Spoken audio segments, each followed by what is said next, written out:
Hey, and welcome to Context, a series where I take some more of the ridiculous scenes from comic books and video games and the like and kind of add a little context to them. This is one that if you're a big DC fan, you might have heard of or even read. This is the one where Martian Manhunter actually makes the Joker go sane. He rearranges his brain or something with his telepathy, and Joker actually goes sane for a moment. Now, this story actually begins nearing the very end of the Rock of Ages storyline, revolving around Lex Luthor assembling his Injustice gang after getting his hands on the Philosopher's Stone, and the potential bleak future of Darkseid ruling the Earth if the Philosopher's Stone is destroyed. Now, I'm not going to go into massive detail here as it would take forever, and to put it simply, the Philosopher's Stone is kind of like the Cosmic Cube. If you have it, you could basically alter reality. And I mean, you might be wondering how Lex Luthor got his hands on this, and basically he got money. I mean, that's pretty much how it's explained. Like, he can pay people to search for artifacts for him so he can beat Superman. I mean, that's the explanation. Like, he has archaeologists dig up old artifacts for him so that he can beat Superman. Pretty crazy. Now again, I'm mostly going to be adding some context to the actual feat itself of Martian Manhunter making Joker go sane, so I'm going to be skipping a lot of details here. This takes place during the 6th and last part of the Rock of Ages, so if you want to look at the Rock of Ages storyline, definitely check it out. I mean, it has a lot of future and time skip stuff going on. Wasn't a huge fan of it, but I really love this feat, so I figured I'd share it. So this part of the story takes place after a lot of time travel nonsense, and Lex thinking he's killed Martian the Manhunter and Superman after blowing up a satellite they were in. I mean, of course they survive and they start making plans to defeat Lex Luthor and his Injustice gang here.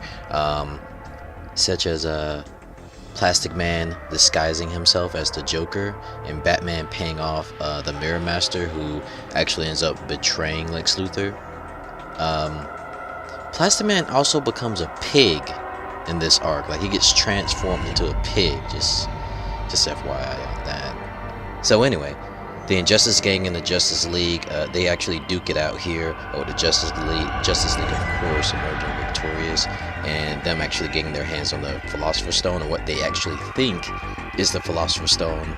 It turns out Joker actually switched it. He switched it with a fake stone, and now he has the real Philosopher's Stone in his hands. Joker jokes about changing reality and altering it to his liking, and laughs and does his usual Joker shtick, and that's when Jonn actually gets in and tells him to stop. And the weird thing is he actually obeys.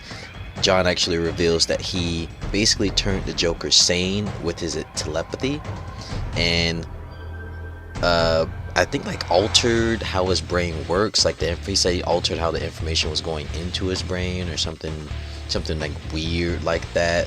Like, oh yeah, I'm changing how information enters his brain, or I don't know, some comic book physics explanation, comic book psychology. That's what I'm talking. That's where I was going. It's comic book psychology.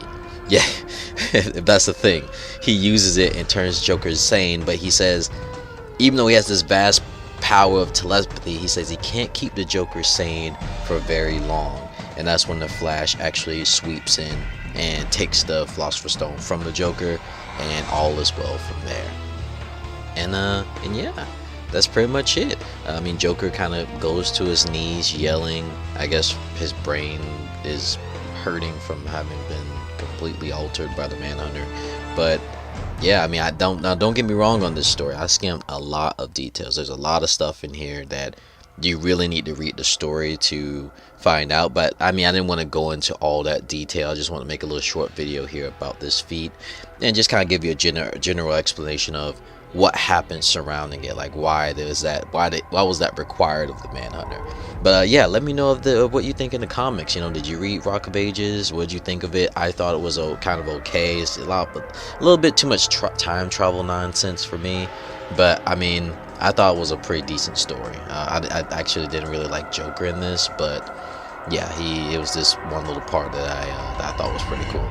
All right, well, hey, I hope you guys take care, and I'll see you on the next one. Bye.